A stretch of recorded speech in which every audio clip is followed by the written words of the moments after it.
Hi everyone, you're watching the virtual Amicus and I'm Jay Lodha. Well, today's topic for discussion would be on privacy and data protection, basics and practice. And joining us today is someone, well, her CV happens to be undoubtedly qualifies to be one of the most impressive CVs that we've come across on our channel. The list of achievements is so long that you need a separate session on that to comprehend whatever she's achieved, because the list of achievements is indeed very long. Now, talking about privacy and giving it an Indian perspective, right to privacy in India was obviously declared a fundamental right by the Honorable Supreme Court on August 24th, 2017, its landmark judgment in the case of Justice K.S. Puttaswamy and another versus Union of India. And when we talk about data protection in India, it is generally governed and currently governed by the data protection rules that are notified by and under the Information Technology Act 2000. Now, it is very important for us to understand what does privacy mean from US perspective. And joining us today is an expert. And just to give you all a brief introduction about our Amicus for today's session, today we are joined by Miss Divya Kothari, who's currently Privacy Bar Raiser at Alexa Experiences and Devices with Amazon USA. And she'll be discussing and doing this segment, which will be in a Q&A format. And just to give you all a brief introduction about her, she did study Bachelor's of Business Administration from Sikkim Manipal University. She's also pursued law from Government Law College, University of Mumbai. And she's also done her Master's in Sciences, Information Management from University of Washington Information School. And the list goes on and on, but we have to cut short the list. So thank you so much for taking out time and doing this session for us. Anything that you wish to say before we start with our Q&A segment? I'm glad at least someone thinks I have a good CV. That's just good to know. I never thought of it that way, but yeah, maybe it's also just different from traditional law focused CVs that you usually come across. So anyway, thanks. I appreciate it. Very well. So generally you have those 5, 6 internships, 6, 7 work experiences, 4, 5 typical law firms that you've worked with, but your CV is indeed very different. And it's always nice to have perspective from someone who's not into hardcore law or litigation. So we can, are you ready when we start with the Q&A segment? Yep. So if you could, if in a nutshell, if you could define what privacy means, what do we exactly mean by privacy when we say that you're specializing in privacy? Yeah, and that's a really good question. Because there is no single definition of privacy. I think if you ask me, if somebody asks you, if somebody asks my parents or my friends, people are going to have their own version and their own flavor of what privacy is, which is also one of the biggest challenges in this field. That it's hard for us to come to a common ground and clearly articulate, okay, in this context and for this particular company or this organization, this is what privacy means to us, and this is what we're going to do about it. Personally, I think the concept of privacy has changed a lot, or that dynamic has changed a lot. Because in previous times or earlier times, people or individuals would have more control over their own information, and they could choose on what to share versus not to share. And I feel like that dynamic has reversed, with companies now controlling and holding that power a lot more over individuals themselves.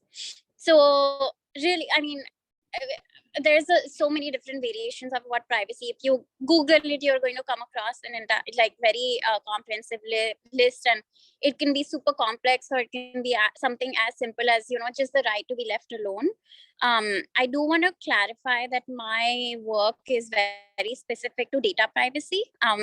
So and I like you mentioned that privacy is a fundamental right, but if somebody is breaking or trespassing onto my property, comparing the four walls and my privacy within those four walls of my house, taking that analogy to maybe something over my phone, within the borders of my phone, what does privacy look like?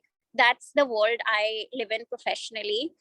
And just to keep in mind the scale, that can really vary from, if you're thinking about data privacy in context of cell phones versus smart home gadgets, so like a smart kitchen or smart home devices, smart cars that are Alexa or Google enabled, And then also one level higher up to smart cities. And now there's like this whole world of AR, VR that's blowing up.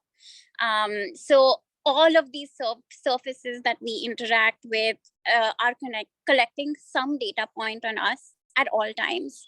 And have I given my consent to that data collection? Do I understand what that looks like?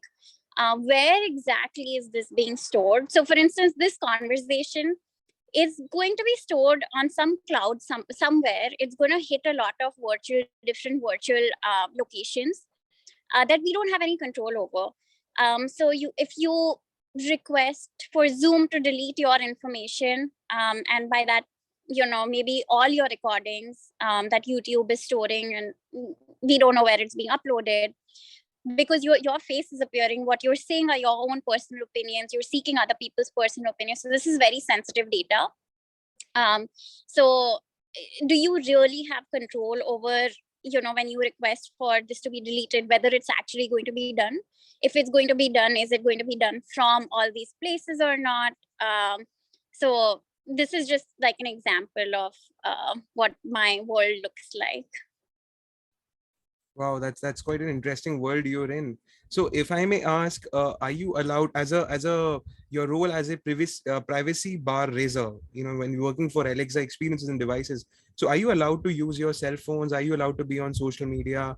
Are you allowed to be on WhatsApp, or are there restrictions that are assigned or attached to the kind of work that you do at Alexa?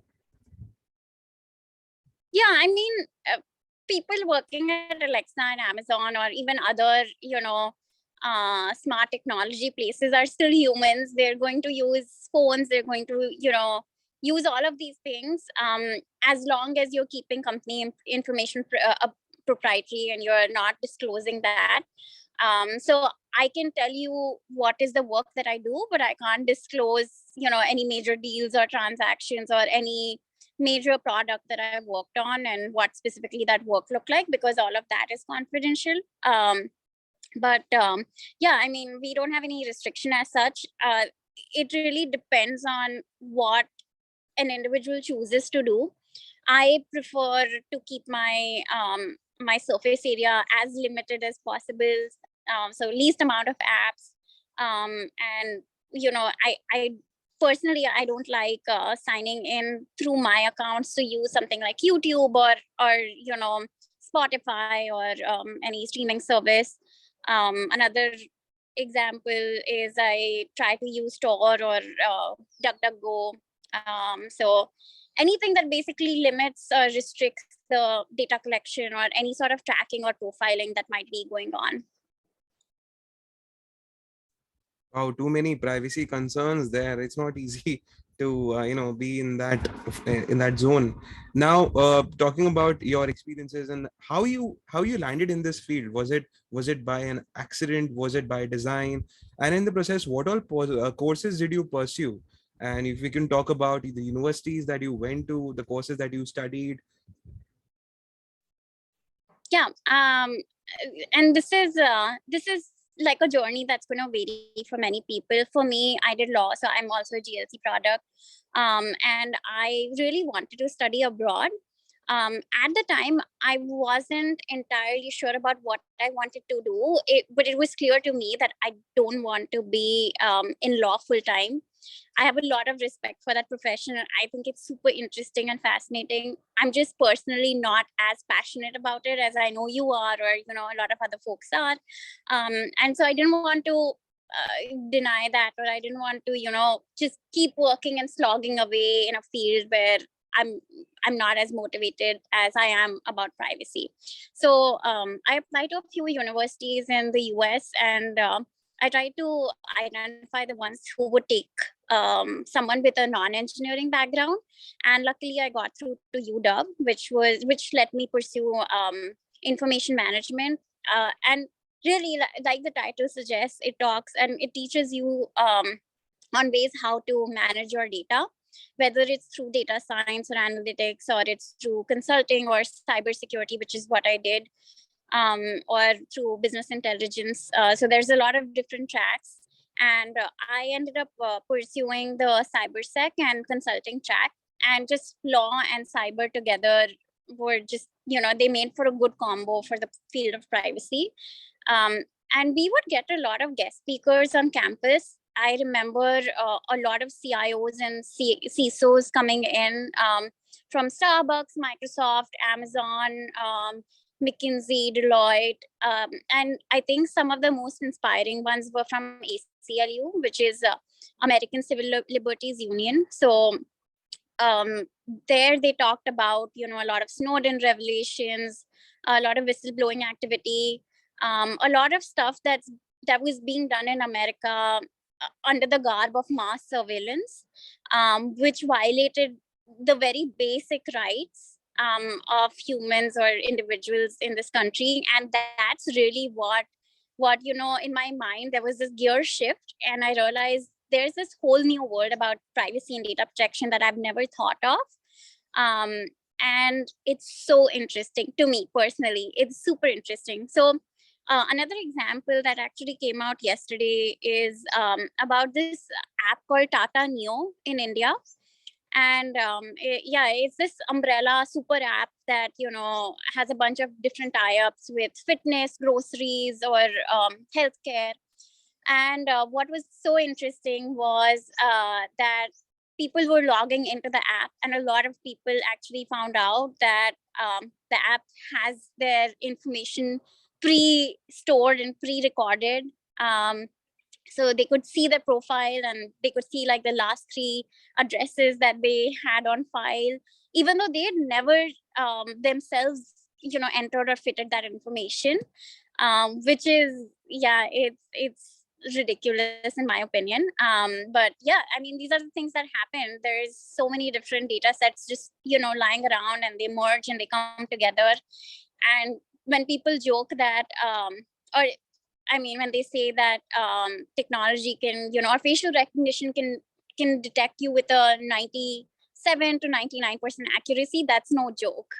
Or if machine learning can make predictions about your recommendations or your preferences, that is absolutely true. Because what's going to happen with this person using Tata Neo is, today if I'm shopping for if I'm shopping for something on Big Basket, I might get ads on the healthcare section. So that advertising at the back end it's very creepy to me and very intrusive. That is so true. I think to add to that, these days, these apps ask for your Facebook username and password. And every time you enter, they get access to your Facebook account. They know what you're doing. They know where you're working. They get access to your picture. And that is where the problem starts. I think that is my personal opinion. And they even ask, some apps even ask for your bank details. And I don't know how safe we are. So there's always that element of risk that is involved and attached. But I really like what you said in the beginning when we asked you this question. You mentioned about passion, and you knew that you're not as passionate about practicing law as you were about privacy. So we really respect that, because ultimately it is passion that determines your area of specialization and where you eventually land up. But if I may ask one question, I really want to ask, and I was too inquisitive to know. When we were in college, we had absolutely no clue that there's this field called privacy. So how did you get exposed to the idea of pursuing something totally different, so creative? And I don't know of anyone in my circuit, in my community, who's doing so well, one, and two, who is into this field called privacy. So did this happen when you were in college? Because obviously in at GLC Bombay, there's no subject on privacy. There was no law. Even if there was, I mean, this was something that we were not taught as a course curriculum. Yeah, and that's also a big problem today, because this is a very interesting and very real field, because there's so many real world implications. I could have identity theft today because my private details were stolen or hacked, or my credentials were leaked, and I wouldn't know what to do about it, right? So I feel like as a subject, this is something that we should really consider taking seriously all over the world, because this problem is not unique to US. It happens everywhere. And a lot of tangential threads are related to ethics and misinformation, and we've all seen how, for instance, Facebook has polarized groups in India, and it's just easy for hate speech to spread or for disinformation to spread. So yeah, there's no formal education, and really I think the way I stumbled upon was through those ACLU speakers that we had. And a professor of mine, her name is Annie Searle. She teaches risk, enterprise risk, and all these subsets of risks, including cyber and privacy at UW, who really mentored and pushed me. And I was just trying to actively find out more about this field, read up more about it myself. When I was in college, I would sit through as many free lectures as I could for even other classes I'd not signed up for, or audit a lot of these courses. Um, I tried doing a free risk assessment for an institution at our college too. So just trying to build a risk profile for myself to get a taste of, okay, what is this truly like? Am I serious about it? Do I really want to build a career towards this? Yeah, and the more I got into it, the more I realized I loved it. And yeah, I mean, this, like I said, it's such a new and novel field that I don't know what's going to happen tomorrow, especially with AR VR, because right now we're talking through our phones virtually like this. Tomorrow there might be a time where we're both wearing VR headsets and we're in this virtual community where through the device, the distance between our eyeballs is getting tracked, the distance between our eyes, what kind of retina we have is getting tracked, our movements are getting tracked, our sound, our voice, enough to like replicate all of this into something else. These are all minute data points, and this is just stuff about our physical body that's being captured. Imagine the stuff that goes on inside. So I might be a completely different person, and I might, I don't know, assault or harass somebody in a VR setting, or I might like conduct identity theft in a VR setting. Who's there with those privacy checks in that space? Yeah, I mean, there's so much of unknown unknowns, which also makes it very interesting. So yeah, there I had absolutely no clue about this world when I was in GLC. It's something I just discovered here, and I guess I was just lucky to find it and be able to really deep dive into it. Amazing. What a journey this has been for you. Quite inspirational. Now, talking about, so we won't obviously delve into any landmark projects, deal transactions that we've been part of because of privacy issues. And you rightly mentioned, and we respect that. Now, talking about the nature of job, what exactly is the nature of job? The kind of work that is assigned to you or allocated? Yeah, the work I'm doing right now is slightly different. So maybe I can talk a little bit more about my role when I just graduated.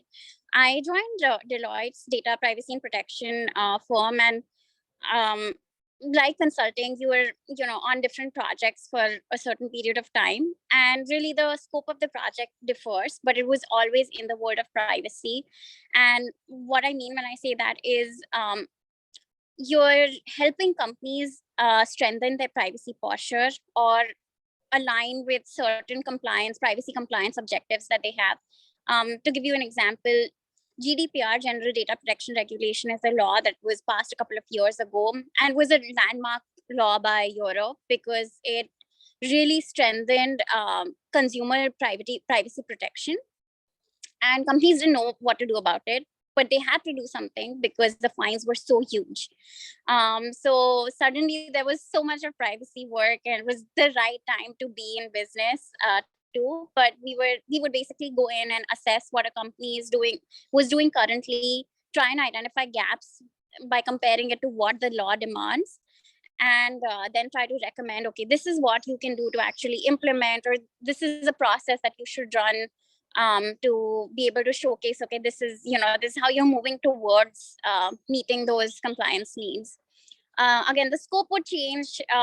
There were also a lot of changes just depending on what industry I was on. So I was very lucky to be in a lot of really good projects. I've been on Facebook for almost a year in Apple, Warner Brothers, Lego, Gilead. So a lot of like really super interesting companies and super amazing work. And it was really hard because again, like I've never studied this, right? You learn everything on the job, but it really set me up for success for this role at Amazon. So now I am a privacy bar raiser, which again, like the name suggests, raising the bar for privacy in Alexa products and services. And another way to think about it is product privacy. So what our team is focused on doing is raising the bar for by embedding privacy when you're designing a product. Again, really simplifying and giving an example is, let's say tomorrow a team comes and says, okay, next year or 2 years from now, or maybe 6 months from now, I'm planning on launching this Alexa product. What do you have to say about it? And then I help discuss that case with them and tell them, okay, these are the top 10 privacy risks that I see. This is like the worst PR headline that we can have. This is how I think we could really benefit our end users and customers. And these are like the 10 things I think we can do about it. And then we work with our team works with legal and security to basically reach an alignment that where we're okay that okay, we've minimized the risk. We're doing everything we can to safeguard customer data. And Alexa has very, very high and strict standards. So once that basically is taken care of, we reach that plan of record and we sign off on it. So that's my current role. So in a nutshell, to sum it up, I think your main job or your role is to protect consumer data, and to ensure that it doesn't spread or it doesn't be data protection of a customer base.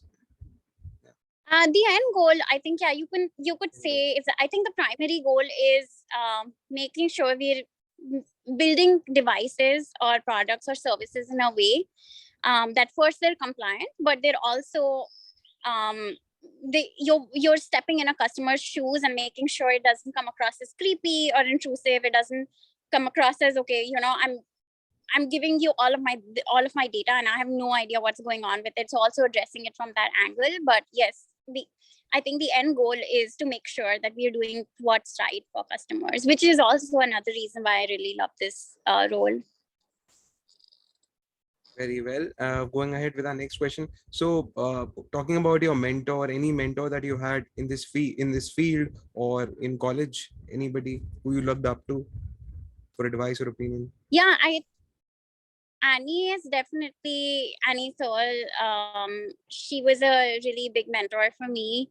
And in GLC, Pitawala, he was a great mentor. I actually wouldn't have been able to make it to UW without his help. There was some Mumbai University fiasco that happened, so he really helped me take care of that. But yeah, I would really want to credit both of these people. Professor Pitawala sir is kind enough to accept our invite, and he's doing a session for us very soon. Oh, very nice. That'll be like a big honor for me to record his session. Yeah. So going ahead with our next question, any memorable experience that you wish to share from college or at workplace, which proved to be a turning point in your career? I trying to think from college or workplace. I think one thing that's very different that you typically wouldn't encounter in an academic or professional setting is that I found these meetups. So I'm also a big philosophy nerd, and there's a very popular meetup culture here. So like-minded people get together, we go get coffee together, or we go grab food somewhere together, and we just sit and talk for an hour, 2 hours, just talking about a particular topic that we chose. And in a lot of these philosophy discussions, privacy often came up. I would get super philosophical. To give you an example, thinking about what is the role of privacy going to be 50 years from now. Maybe the concept of currency changes to mean that, your data is the true currency because that's what's being traded, as opposed to money, or as opposed to, maybe, yeah, water is more valuable than money, but your data points are even more valuable than what, we would discuss a lot of things like that. And it really helped me think from all these different perspectives, because I never thought of, those things, especially because we have a very different cultural background, we come from different places, everybody views this differently. And just tying it back to your first question, for everybody privacy is something that really varies. It's different for everybody. So that was something that was very eye-opening. Those discussions were very eye-opening and very interesting for me. So it was probably those discussions and conversations that you had with like-minded people that really helped you, at a personal and a professional level. Well, and Yeah, absolutely. yeah. And lastly, what would be your piece of advice to all the young lawyers, law students who wish to build a successful career like you have in this field? Any particular internship or any particular course or literature that you wish to recommend? I don't know how successful I am, but anyway, I again, my role is very specific to data privacy in tech. So for somebody who's interested in this, one thing that I would recommend is having a little more of computer science knowledge, or a little more, if not computer science, then information architecture, IT architecture knowledge, to really help understand how systems talk to each other, or products are structured or built. Um, a software product is very different from a hardware product. So just understanding nitty gritties, because eventually you're going to be this bridge between the tech folks and legal. So that's something that's going to come in super handy. Otherwise, since there's no formal discipline as such, I would just highly recommend reading up on a lot of these things by yourself. If just try and see if you're interested in it. There's a lot of opportunity, a lot of jobs. It's a very hot field right now, and it's only going to get hotter with the amount of chaos that we have around us.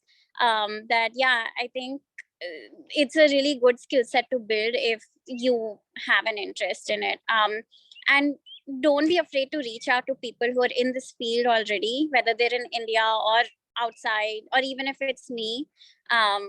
Or like, just feel free to ask for help, or how to be guided on what to do next. I do the same thing. If I have an idea of what I want to do next, I'm going to like reach out to a bunch of people and ask them, okay, tell me about what you do, and try and see if that's something that interests me. Ask them for help on, okay, how can I become, more suitable for that role, and how do I make that transition? So just more specific and targeted guidance.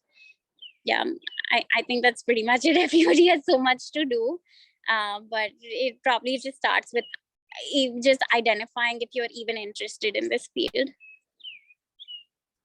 So having some prior experience or knowledge in computer science would always help, because ultimately you're bridging the gap between technology and law. So and lastly, do you think that the community of Indians there in US or any other country for that matter, do you think that we have a significant proportion of population, of Indian population, who are doing great work in this field, or you think there's a long way to go? You don't have a lot of Indian nationals pursuing this field. Uh, did you get a chance to interact with any of the Indian nationals there? Yeah, say, I mean, in all of my projects and even in my current workplace, about 30% of the team is actually, they're all comprised of Indians. And I'm talking about Indians from India, like me, not American Indians. So I would actually say it's a pretty popular field here for Indians. And I think it's also going to get more popular in India. So PDP is, introduced, and there's a lot of discussion over it.